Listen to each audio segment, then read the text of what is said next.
Halo, Assalamualaikum warahmatullahi wabarakatuh. Kembali lagi dengan saya. Nah, kali ini saya akan memberikan tips yang mungkin banyak terjadi di kalangan mahasiswa terkait dengan ketika mereka memilih dosen pembimbing untuk bimbingan proposal maupun skripsi atau bahkan yang tesis. Tapi jangan lupa untuk subscribe dulu, klik tombol loncengnya juga, like dan share. Ya, sebelumnya kita lihat dulu yang satu ini.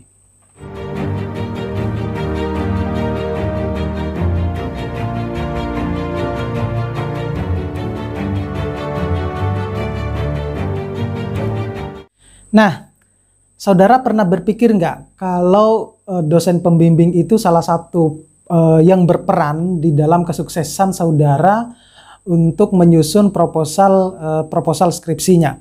Tetapi ada kalanya juga beberapa dosen itu mungkin dirasa oleh mahasiswa belum memberikan kontribusi yang banyak sehingga yang bisa juga menyebabkan tugas akhir ataupun proposal skripsinya itu sedikit terhambat.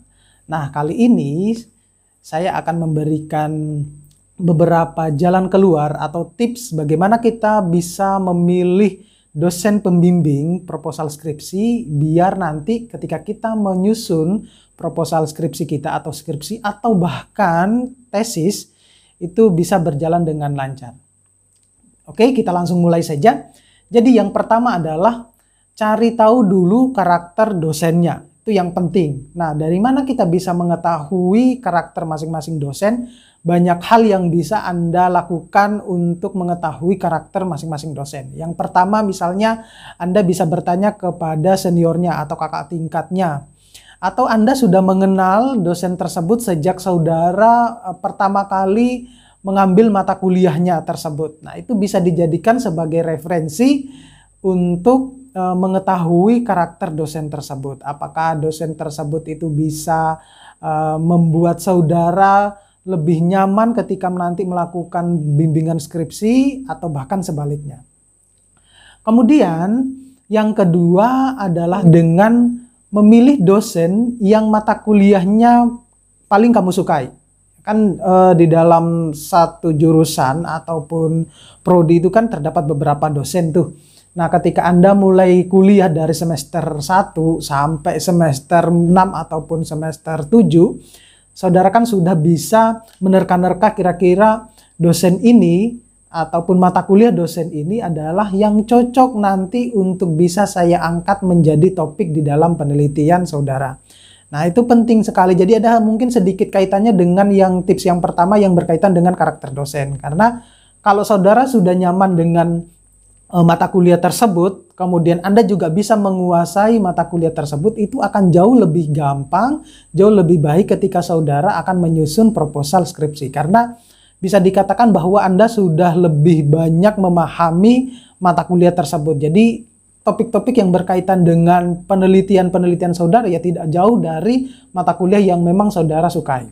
Tips yang berikutnya atau tips yang ketiga adalah dosen yang mudah kamu temui. Ya, saudara tahu sendirilah kalau dosen itu kan bisa dikatakan juga super sibuk ya. Jadi ada kalanya dosen yang sedikit-sedikit keluar kota atau sedikit-sedikit dinas luar. Nah gitu, jadi Anda cari tahu kira-kira dosen mana yang tidak super sibuk. Ya, pada dasarnya hampir semua dosen itu juga super sibuk. Jadi Anda bisa mengetahui bahwa oh dosen A atau dosen B atau dosen C itu bisa mudah saya temui karena aktivitasnya tidak terlalu tinggi.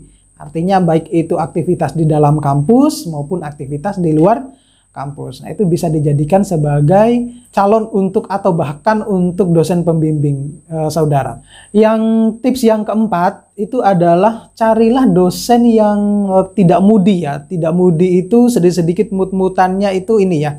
Kadang moodnya baik, kadang moodnya enggak. Jadi yang kita rasakan kadang misalnya dalam kondisi stres dosen ya. Kalau dalam kondisi stres kemudian ketemu dengan mahasiswa bimbingannya juga itu akhirnya tidak lancar ya, karena misalnya dosennya masih dalam kondisi moodnya tidak baik ya, moodnya tidak bagus. Tetapi jarang sekali kita selalu bersifat profesional ya. Kita selalu bersifat profesional di dalam proses membimbing mahasiswa. Jadi kita selalu bisa menyampingkan urusan yang lain dengan urusan kepembimbingan mahasiswa. Kemudian tips yang kelima itu adalah carilah dosen yang kalau revisi itu nggak pakai lama ya. Jadi kalau kita misalnya ya sudah beberapa kali pertemuan sama dosen, kemudian dosen itu menyarankan kita harus merevisi. Nah ini ada kalanya mahasiswa itu ketika disuruh merevisi itu agak males ya. Jadi kok sedikit-sedikit revisi, sedikit-sedikit revisi. Nah itu yang saudara harus pahami, bahwa revisi itu untuk memperbaiki kualitas dari proposal skripsi saudara. Jadi kita itu sebagai selalu mengarahkan Anda itu ke hal-hal yang lebih baik. Jadi nanti biar ketika diuji, ketika dibaca oleh orang lain ataupun adik kelas itu lebih bagus. Nah, oleh karena itu kalau sekali dibilang untuk revisi ya segera dilakukan revisi, dan ketika nanti balik ke dosen pembimbingnya, nah itu carilah dosen yang memang hasil dari revisian kita itu bisa langsung di ACC. Ya, jadi kita tidak perlu harus khawatir untuk mencari dosen kira-kira bagaimana ya kalau dosen ini bisa nggak kalau revisi kita itu lebih cepat. Nah gitu. Jadi itu carilah dosen yang memang kalau hasil revisinya kita itu atau revisinya saudara itu tidak memakan waktu yang lama. Jadi sekali dibaca setelah revisi itu, setelah Anda lakukan perbaikan itu langsung bisa di ACC. Itu tips yang kelima. Kemudian tips yang keenam itu adalah carilah dosen yang tidak sering tugas keluar kota tadi ya, seperti ada hubungannya yang ada susah ditemuin gitu ya. Jadi seperti yang sudah saya sampaikan tadi, bahwa dosen itu juga memiliki kesibukan yang tinggi ya, baik itu dia kesibukan di instansinya sendiri ya, di dalam kampus maupun di luar kampus ya, karena memang kebanyakan ada tugas dari pimpinan ya semacam itu. Kemudian juga dia harus juga bisa mengupgrade ya keilmuannya, sehingga karena itu dibutuhkan baik di dalam untuk dirinya sendiri maupun untuk kampusnya. Selanjutnya adalah, atau tips yang terakhir ini adalah carilah dosen ya, atau cari tahu dosen yang selalu menuntut kamu untuk cepat lulus. Nah ini yang biasanya dijadikan sebagai favoritnya mahasiswa ya, ketika mereka mencari dosen pembimbing, mereka biasanya tips-tips yang lain itu menyepelekan. Seperti itu ya, biasanya tips-tips yang lain mereka sepelekan, karena yang penting bagi mereka itu adalah saya harus mencari dosen yang bisa mengarahkan saya dan menuntut saya itu untuk lebih cepat lulus. Nah mereka selalu berpikirnya lebih instan, sehingga ada kalanya saya harus mencari dosen yang semacam itu. Memang benar sekali, tetapi Anda juga harus tahu dulu karakter dari masing-masing dosen tersebut ya. Pada dasarnya semua dosen pembimbing itu menuntut saudara untuk lebih cepat lulus. Itu semuanya sudah tahu, semua dosen pembimbing ya. Jadi tetapi ada kalanya ketika dibimbing itu mungkin mahasiswa merasa bahwa kok saya tidak dituntut untuk lebih cepat lulus, ataupun saya kok tidak diarahkan bagaimana sih biar saya cepat lulus, saya harus menulisnya seperti apa, nah seperti itu. Tetapi pada dasarnya kita semua dosen itu adalah selalu mengarahkan mahasiswa untuk cepat lulus, karena itu baik untuk dirinya sendiri, juga baik untuk jurusan maupun universitasnya. Jadi banyak sebenarnya yang tidak saudara temui ketika di dosen pembimbing, tetapi untuk yang tips yang terakhir menuntut saudara cepat lulus itu tidak perlu harus disampaikan secara langsung ya. Tidak perlu harus disampaikan secara langsung, tetapi disampaikan ya mungkin oh ini harus seperti ini biar saudara lebih cepat lulus.